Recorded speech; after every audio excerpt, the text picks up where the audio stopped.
अच्छा ये बताओ, भगवान किसी को दुख देते हैं या नहीं देते? उत्तर दो। भगवान दुख देते हैं या नहीं? राम न मारे काहू को, भगवान कभी किसी को दुख नहीं देते। व्यक्ति अपने गलत काम कर करके दुख पाता है और दोष मिथ्या भगवान को देता कि भगवान ने दुख दिया। भगवान कभी दुख नहीं देते, भगवान किसी को नहीं सताते। व्यक्ति अपने कर्मों से परेशान होता। इसलिए कहता हूं कोई भी गलत कर्म ना कीजिएगा, हर गलत काम करने से डरिएगा, बचिएगा। भीष्म पितामह बाणों की सैया पर लेटे हैं, भगवान गए। अच्छा बताओ, भीष्म पितामह बाणों की सैया पर क्यों लेटे? क्या पाप किया पितामह ने कि बाणों की सैया मिल गई? उत्तर दो मेरी मां। मैया, ओ हरी मैया, जा रही हो मेरी मां छोरा को छोरी को लेके? सुनो मैया, जा रही हो? टाटा कर लो, टाटा। जाओ जल्दी आना कल टाइम से, हाँ लेट ना आना, 3 बजे ही आ जाना टाइम से। ये बताओ, भीष्म पितामह को बाणों की सैया मिल गई। क्या मिल गई? जोर से, जोर से बोलो मेरी मां। मैया टाटा, जा रही हो? भोजन प्रसादी पाक के जाना, सबकी व्यवस्था है, प्रसाद भूखे ना चली जाना मेरी मां। कथा सुन लो, जरा सी और बची, फिर चली जाना आराम से, घर कहीं भागा थोड़ी जा रहा है। अच्छा ये बताओ, भीष्म पितामह को बाणों की सैया क्यों मिली?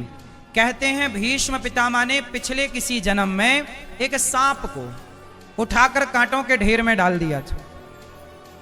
सांप को कांटे चुभ गए और कांटे चुभ गए, पूरा शरीर विदीर्ण हो गया, तड़प तड़प के सांप बेचारा मर गया। जब एक सांप को कांटों की सैया पे पितामह ने लिटाया तो उस पाप ने पितामह भीष्म का पीछा नहीं छोड़ा। पाप को बस मौका मिल जाए चढ़ जाता है ऊपर, और व्यक्ति अपने पाप का ही फल भोगता है। क्यों मैया? पीली मैया। भीष्म पितामह ने क्या किया? एक सांप को कांटों में फेंक दिया, जिसके कारण क्या हुआ?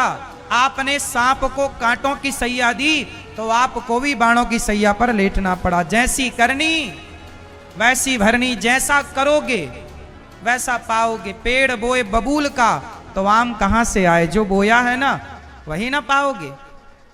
इसलिए कहता हूं, कोई देखे ना देखे पर ईश्वर हमारे हर कर्म को नोट कर रहा है कि हम क्या कर रहे हैं, कितना अच्छा कितना बुरा, हमने आपके साथ कितना छल किया, कितना कपट किया। कोई ना देख रहा हो पर ईश्वर तो देख रहा है।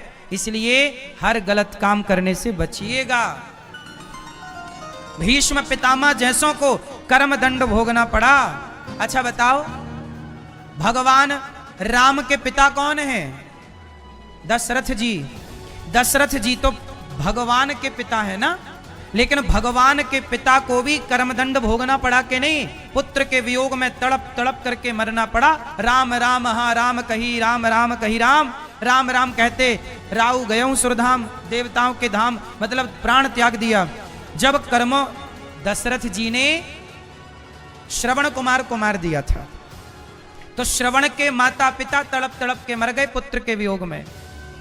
जब आपके द्वारा कोई पुत्र के वियोग में तड़प तड़प के मरेगा तो आपको भी तो तड़प तड़प के मरना पड़ेगा, तब ना हिसाब चुकेगा। आप किसी को तड़पाओगे तो आपको कोई तड़पाएगा जरूर, आप किसी को सताओगे तो आपको कोई सताएगा जरूर। मैं गारंटी लेता हूं, आप किसी का कुछ मत बिगाड़िए, कोई भी आपका कुछ बिगाड़ नहीं सकता। मत बिगाड़ो किसी का। ईश्वर आपके साथ हैं, ईश्वर सत्य और धर्म के साथ हैं, अधर्म के साथ नहीं। इसलिए गलत करने से बचो। भगवान राम के पिता को कर्मदंड भोगना पड़ा, दशरथ जी को पितामह भीष्म को कर्मदंड भोगना पड़ा। आखिरी में पितामह भीष्म कहते हैं, इति मति रूप कल्पिता वितृष्णा भगवती सात्वत पुंगवे विभूमनि।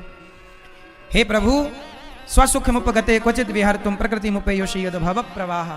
हे प्रभु, इति मति, जो मेरी मति है ना, अब मेरी मति आप में लग जाए ऐसी कृपा करो। भगवान श्री कृष्ण से भीष्म पितामह कह रहे हैं, प्रभु मेरी मति अब निर्मल हो गई है, दुर्योधन का अन्न खा खा कर दूषित हो गई, अब निर्मल हो गई है, क्योंकि एक एक बूंद रक्त जमीन पर गिर पड़ा है।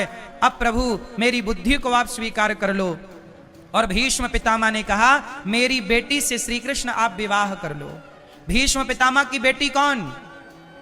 आपकी बेटी का नाम बताओ। सब लोग, आपकी बेटी का नाम क्या? आप सबकी एक बेटी है जिसका नाम है बुद्धि। आपके पास बुद्धि है कि नहीं? बोलो हाँ, जोर से। तो बुद्धि स्त्रीलिंग है ना कि पुल्लिंग है? स्त्री है, बुद्धि स्त्रीलिंग है। तो आपकी जो बुद्धि है वो भगवान की पत्नी बनने के योग्य है। मतलब आप अपनी बुद्धि भगवान के चरणों में लगाओ। जैसे पत्नी सदा पति की सेवा में लगी रहती है, ऐसी आपकी बुद्धि सदा भगवान की सेवा में लगी रहे। यही वरदान दो प्रभु हमें कि सदा हमारा मन आपकी और आपके भक्तों की सेवा में लगा रहे, एक क्षण के लिए सेवा से ना हटे। आप में से कितने लोगों को सुखी होना है? जिनको होना वो हाथ उठाएं। जिसको सुखी होना वो हाथ उठाएं। ए पीली मैया, काहे नहीं हाथ उठा रही हो मैया? नहीं होना सुखी? अच्छा, और सुख ले लो। यदि सुखी होना है तो एक मंत्र नोट कर लो। यदि सुखी होना है तो एक ही काम करो, केवल सेवा करना स्टार्ट करो। जो सेवा करता है, किसकी? लक्ष्मण जी ने राम की सेवा की, हनुमान जी ने राम की सेवा की, श्रवण कुमार ने माता पिता की सेवा की, जटायु ने सीता माता की सेवा के लिए प्राणों को त्याग दिया, शबरी ने गुरु की सेवा की। शबरी ने किसकी सेवा की? मतंग ऋषि के आश्रम में रहकर गुरु सेवा करती हैं, तब जाकर के राम का दर्शन हुआ। बिना सेवा के शबरी को राम नहीं मिले। शबरी को राम मिले ये तो सब जानते हैं, पर राम क्यों मिले ये कोई नहीं जानता। क्यों मिले? शबरी ने अपने गुरु की क्या की? सेवा। याद रखिएगा, सेवा करने से शबरी को राम मिल गए, तो सेवा करने से हमें भी भगवान मिलेंगे, ये विश्वास रखिएगा। हमारे भैया श्री आशुतोष जी आए हैं, बहुत बहुत स्वागत। अंकुश भैया, बहुत बहुत स्वागत। तो हमें क्या करना चाहिए मेरी माँ? जोर से, जोर से सेवा। इसलिए दास अनिरुद्ध क्या कहता है? एक ही संकल्प, एक ही नारा, सेवा ही है धर्म हमारा। हमारा धर्म क्या है? सेवा। इसलिए सेवा, ये दास हमसे कुछ आता भी नहीं है सेवा के सिवा। जब छोटे थे तो आप हमारे गांव के लोग जानते हैं, हम गैया की सेवा करते थे।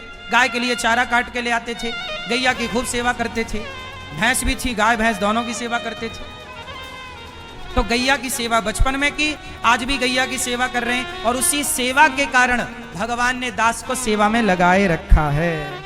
अब हमें भगवान ने एक सेवा और दे दी। अभी तक वृद्ध माओं की सेवा थी, अभी तक गौरी गोपाल अन्न क्षेत्र चलता था, वृंदावन में चल रहा है। रसोई की सेवा, अन्न क्षेत्र की सेवा, हजारों साधु संत आते हैं वृंदावन में। कोई भी आओ, सबको पेट भर भोजन वृंदावन में गौरी गोपाल में मिलता है। भगवान ने हमें अन्न की सेवा दे रखी है। अन्नपूर्णा माँ की सेवा के कोई भी आएगा भोजन करिए बिना नहीं जाएगा। वृंदावन में 30,000 लोग नित्य प्रसाद पाते हैं निःशुल्क, लगभग 30,000 लोग। कितने लोगों ने देखा है ये सेवा को वृंदावन आकर? जिनने देखा है वो हाथ उठाए। वृंदावन कितने लोग आकर देख चुके हैं? सब आप लोग देखिए, इतने लोग, हजारों लोगों ने हाथ उठाए, इतने लोगों ने देखा। जो नहीं देखे आप आओ वृंदावन, अपनी आंखों से देखो। 30,000 लोग प्रसाद पाते हैं गौरी गोपाल जी की रसोई में। आपके सहयोग से चल रही है सेवाएं। आप भी एक दिन की रसोई बंटवा सकते हैं कि आज की सेवा हमारी तरफ से होगी। आप भी ये रसोई की सेवा ले लो। अभी यहाँ रसोई चल रही है हमारे गांव में, क्षेत्रवासियों के लिए प्रसाद। कोई भी कथा सुनने वाला भक्त भूखा ना जाए, ऐसी मेरी प्रार्थना है आप सबसे। सब प्रसाद पाके जाओ। ये देखो अन्नदान है साहब, वैशाख का महीना चल रहा है। जितना अन्नदान कर लोगे वही हमारे संग चलेगा। धनानि भूमौ पशवश्च गोष्ठे नारी गृहद्वारे जनः श्मशाने देहश्चितायाम परलोक मार्गे धर्मानुगो गच्छति जीव। ये कहा हमारे साथ जाएगा कौन? धनानि भूमौ, धन भूमि तक साथ देता है। पशवश्च गोष्ठे, पशु पक्षी ये गोष्ठ तक साथ देते हैं। नारी दरवाजे तक साथ देती है।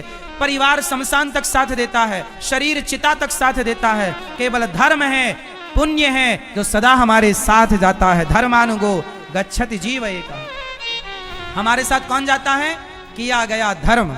किया गया पुण्य। इसलिए ये अन्नदान करने का मौका है, अच्छा काम करने का मौका है। वैशाख का महीना है, आपकी भी आहुति सेवा की लगे, आप भी अन्नदान। ये देखो यहाँ की रसोई की व्यवस्थाएं, सेवाएं हैं। आप लोग भी एक दिन की सेवा करवाओ कि गांव में चल रहे भंडारे में आप, अन्न क्षेत्र में आप सहयोगी बने। गौरी गोपाल आश्रम में जो अखंड रसोई चल रही उसके आप सहयोगी बने। वृंदावन में हजारों साधु संत रोज वृंदावन गौरी गोपाल आते हैं। फुटपाथ पर सोने वाले साधुओं को भरपेट भोजन कहाँ मिलता है? भूखे को भोजन और प्यासे को पानी, यही है गौरी गोपाल की निशानी। गौरी गोपाल का मतलब है कि भूखे को भोजन और प्यासे को पानी मिलेगा, ये गारंटी है।